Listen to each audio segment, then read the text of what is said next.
Car time here at the Gatornationals. I'm Brock Yates along with Steve Evans, and I got to ask you, Steve, do you think there's a drag racing fan on Earth that doesn't recognize that car? Absolutely impossible, Brock. That is Kenny Bernstein. He is #1 in the world champion, the national lapse time record holder, won more national events last year than all the competition combined.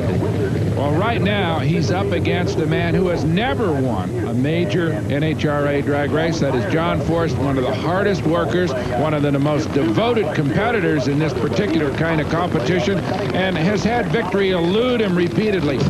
Just the opposite is true for this man, Kenny Bernstein, now of Newport Beach, California, the reigning world champion and certainly the innovator in the class.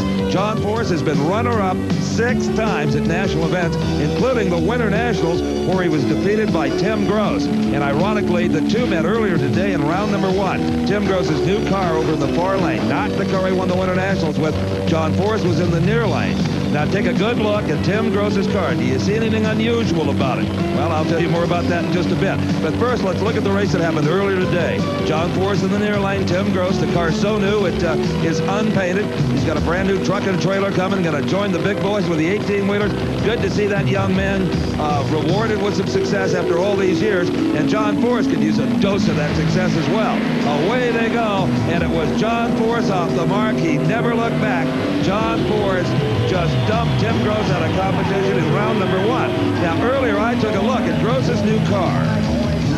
Like everyone else, you may be scratching your head wondering why Tim Gross would bother rerouting the exhaust headers through the body as he has done. Well, this is the first step towards a full ground effects funny car. Before you can add skirting on the sides, you've got to get those headers out of the way, and that's exactly what Tim plans to do. He has ordered the plastic material, the same stuff that was used on Indianapolis cars and is still being used on Super Bs. So it will form a seal. It will actually be on the pavement on both sides and the front of the automobile, hopefully creating a ground effect for better elapsed time. I asked Tim, well, if it's rubbing on the pavement, how long is it going to last? He said, well, it lasted 500 miles at the Indianapolis 500, a quarter mile at a time, a long time.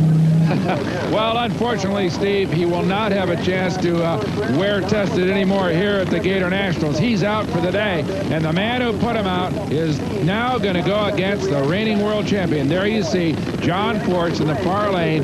On the near lane, the Ford Tempo of Kenny Bernstein. Now, Bernstein was the low qualifier, the quickest car in the 16-car field, and with good reason. Here you see Bernstein driving away from John Force. John Force goes out in round #2. Kenny Bernstein, a nice 566. Not world-shattering, but nice.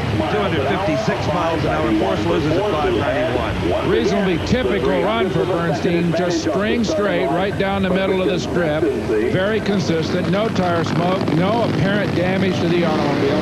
Very, very typical of the present winning streak that he is on. All right, this is the burnout of the next pair. Billy Meyer, he will be going up against Tom McEwen, one of the real veterans in this sport and one of the best-liked guys around. So as McEwen and Meyer complete their burnouts and get ready for their round 2 20-car match, let's go up to the other end with Kenny Bernstein. Well, Kenny Bernstein continues to saw his way through this field. John Force, his latest victim, at a 566, Kenny. Well, it was smooth that time, Steve. Of course, we took a little out of it to get down the racetrack and not shake so hard as the first time. And it worked. It just slowed down a little bit. Force is always a tough customer. He gave you a heck of a fight halfway down. Oh, yeah. He was out on me a little bit, and he always does. He's been beating up on us pretty good at the start of this season, so it was nice to get by that one. Besides, he's a little ahead of us in the points, and maybe we can come around him this time. You look at your 566, and you look at Candies and Hughes. You're far from dominating this. No, Candies and Hughes is right there, and there certainly is no domination this weekend, and unless Dale Armstrong pulls a few more hats out of the ring and gets her going a little quicker. Well, here's a man that expects to pull a few rabbits out of the hat. That's Tom McEwen. He has an onboard computer that was developed by Kenny Bernstein's crew chief, Dale Armstrong. That could help him. Billy Meyer from Waco, Texas, a racetrack promoter and just generally solid professional in this kind of racing. This should be a good event, Steve. And Tom McEwen has a brand new crew chief, Bill Schultz, who has run so many cars into the winner's circle in drag racing. I think that's going to make a tremendous difference. Billy Meyer looking to improve on last season. Billy Meyer out first. Billy Meyer over the center line. Automatic disqualification. It is Tom McEwen going on to win it. at 5.86 seconds, a little off his pace, 249 miles an hour. Meyer had a great hole shot, but over the line.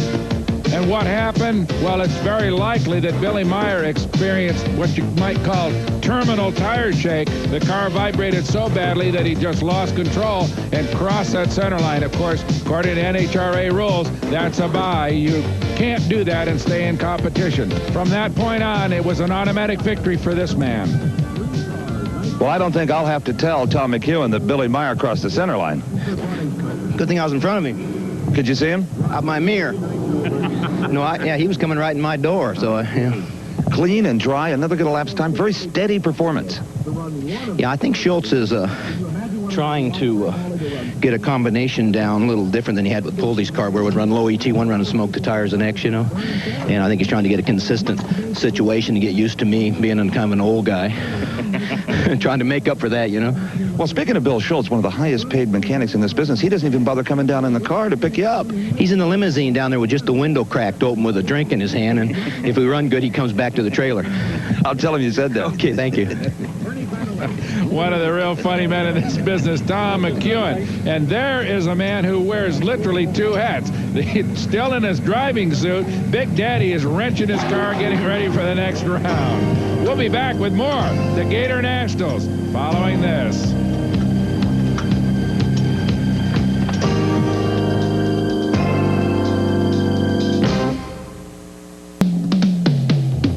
No pit area is more organized between rounds than that of Kenny Bernstein. Under the leadership of Dale Armstrong, 5 guys. They all know their job and do it very well. Now they're getting ready for a semifinal matchup with Tom the Mongoose McEwen. And over in his pit area, things are every bit as orderly as this, except for an engine change going on. Now, crew chief Bill Schultz says this motor doesn't seem to want to run quicker than 580. There's nothing wrong with it. It's just not fast enough. The camshaft is wrong, compression, whatever. He's putting a brand new bullet out of the trailer into the car. Now, he's not doing it personally. I don't even see him. Maybe he phoned in instructions from the limousine, Brock. Maybe it's the limousine's motor. Who's to know? But in any case, it's going to be a fresh one as McEwen gets ready. But right now, we're going to have to go down to yet another former world champion who has had some problems last season. That is the beautiful Candies and Hughes car driven by Cincinnati, Ohio's own Mark Oswald. They just came into this sport a couple of years ago and did beautifully. Last year, not so good. That's right. Well, Mark Oswald had low ET until the last half hour of qualifying when Kenny Bernstein took it away, and also the $3,000 with the bonus money that went with it. Part of almost $750,000 up here at the Motorcraft Gatornationals. Mark Oswald from Cincinnati, Ohio, as we said, won the World Championship in funny cars in '84 with this team. Ed McCullough, well, he won so many titles back in the early 70s, I can't even count them all. Took a few years off and then came back with the Larry Minor team. But 6 weeks ago, the Winter Nationals, this was Ed McCullough in the far lane. Oh, boy, just about the worst floor explosion we have ever seen. Completely destroyed the body on the car. All that was left were the front fenders. Now, he had only 6 weeks to repair this car. And Brock, after a fire like this, it'd almost be easier to build a new car. There's so much damage. Well, I'm sure that his $100 deductible on the bodywork definitely was used up, because that was about as bad an explosion as we've ever seen in terms of just body damage. Fortunately, though, Ed, who's tough as nails, was all right. He came back, and they, I would imagine, though, that's a fresh body, Steve. I don't think they made any repairs on that one. I guarantee it. Oswald is ready. McCullough is ready. McCullough in the far lane. It is McCullough away first. Oswald is smoking the tires. Oswald cannot recover. It is Ed the Ace McCullough. And, well, I'll tell you, he was lucky Oswald smokes the tires. That is not a good lapse time. A 6.67 and a very slow 197 miles an hour. Well, you got to wonder whether the Ace backed out of it. It's unlikely, though. They don't carry rear-view mirrors in these cars, so he may have some problems. All right, the next pair. That is Martin versus Scott Coletta. Of course, Scott is Connie's son. That's right, and in the near lane is John Martin, a heating and air conditioning contractor from Upland, California. He tried the sport a few years with hired drivers and finally decided to have some fun himself. Scott Coletta was going to the track races before he could even walk. You just knew this kid was going to compete someday. Well, he ran a top fuel car for a while, a pair of top fuelers for the Coletta father and son combination, but now it's a funny car with Scott on board, and the old man still running the top fuel ranks. Looks like maybe one of the crewmen's peeking in there to see if Scott's still on board. I don't know. They got a little bit of problem. Let's go to Steve. Fillets, that was simply a case of he had worse luck than you did. He smoked the tires, and your engine didn't sound that good. I tell you, Steve, we put the rods out of it the first run, and it was a real thrash to get this thing back together. And Mark's been running awful good here, you know, and I mean, I was just lucky, you know. I need a little luck. I haven't had it in a long time. Not at Pomona, you certainly didn't. No, sir. We don't need any more of that either. That must have been quite a thrash to get this car rebuilt after that horrendous fire. Well, I tell you, Steve, we started Monday morning after Pomona, and we worked right straight through. We had one half of one Sunday off, and we worked right straight through every day, and here we are. You're right. You do deserve a break. Thanks. Well, he sure does deserve a break. A great sportsman and one of the bravest guys we've ever seen in this sport. There it is, Scott Coletta. They put the escape hatch back down, and sure enough, they got everything working right. Whatever problems they had seemed to be cured. This is Scott Coletta's funny car debut in NHRA competition. He's run some local events around the Michigan area to get a little training in the car. And John Martin, he's a little light on experience himself.